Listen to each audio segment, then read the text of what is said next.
This is the 2014-2015 winter report on damages that you can see over your winter.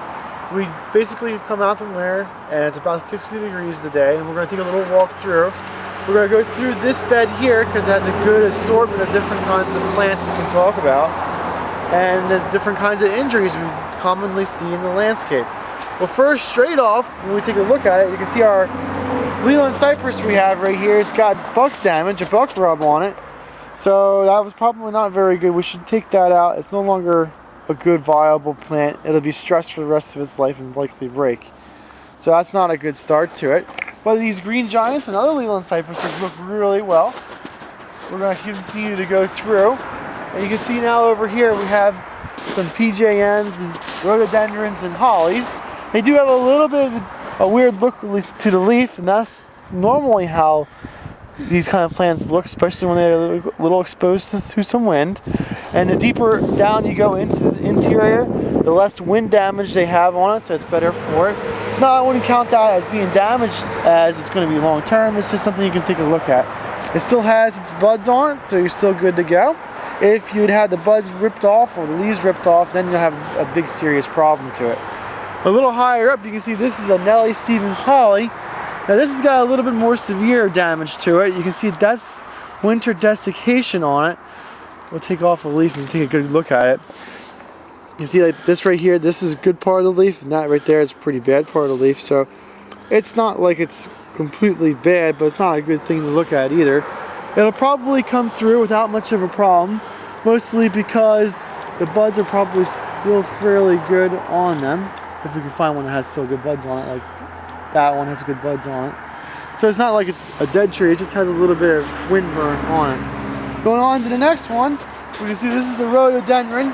This is what rhododendrons typically look like at this time of year. It's not too much bad.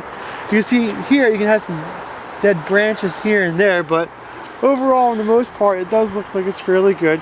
It still has the flower buds still good to go, and it still has the leaf buds still good to go. I don't think there's anything wrong with this guy. And now we're going a little bit more. This is the Kothaway, and that does have some winter damage on it. Again, this is going to be more like the winter desiccation from wind. As it gets more protected in here, it's probably a little bit better off the leaves. So the leaves are much better deeper in. And that commonly happens to a lot of evergreens at this time of year. Not much you can really do about. Maybe if you wanted to, you could go over and trim off what's dead, but other than that, that's pretty good to go. And we have another juniper over here. And this juniper is common to a lot of evergreens that are upright growing. It does not have a central leader, so over the winter time when we had a lot of snow come on it, it's split apart. If it had one central leader, it'd be fairly good. It's not like it's completely bad. I have a friend in the tree industry, and he says that they use bare wire and they just wrap it together, and that'll solve that problem. And then from there on, you can trim to have 1 leader. You see that evergreen has just 1 leader to it, and there's no broken branches or anything like that. That's the way you should really have it. Again, here's another one same issue kind of deal. So this is the boxwood. That boxwood's not winter damage. That's actually boxwood leaf miner on it. So that's not winter damage on it at all. We'll just keep on going a little bit. There's one other thing to talk about. It is a common thing that happens to a lot of skip whorls I want to talk about. And this is skip whorl right here. And skip whorl right there.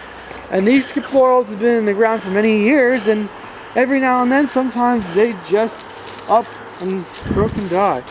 But you can see that those 3 over there are still doing very well, and that one right there didn't. We can't really tell why it died, but it probably had some sort of stress on it, and it happens. With trees, not everything's going to survive the winter. Now, Mike, if you had planted things last fall, yeah, would they be more stressed due to this winter? Oh, absolutely. Anything that's been planted, usually it's been dug and it had a lot of the roots cut. And then when a lot of the roots get cut, it doesn't have the same ability to uptake water, and then that makes it stressed on the rest of the plant. So when the plant has been stressed and it goes through a hard winter that stresses all plants, whether it's been dug or not. Of course, the ones that have put more stress on will do worse than the ones that haven't been dug. In a normal winter, you wouldn't see as much wind damage as you will this winter because it was really cold. Yes, but we don't know how weather is going to be. You can't say what normal is because normal can change from winter to winter. Yeah, okay. But if you have an exceptionally cold winter, you would expect to have more windburn damage and damage to plants. Yes. Okay. All right, well, thank you very much, Mike. Mike's at Highland Hill Farm. If you have any questions for Mike, give Michael a call at 215-651-8329. Okay, thank you. Bye-bye. At Highland Hill Farm, we raise over 200 different kinds of trees and shrubs, and we can ship as well as we can deliver and plant from many different places. We have locations in Fountainville, PA, Lenoir, North Carolina, and McMinnville, Tennessee. So call us at 215-651-8329 for all your tree and shrub needs. Thank you.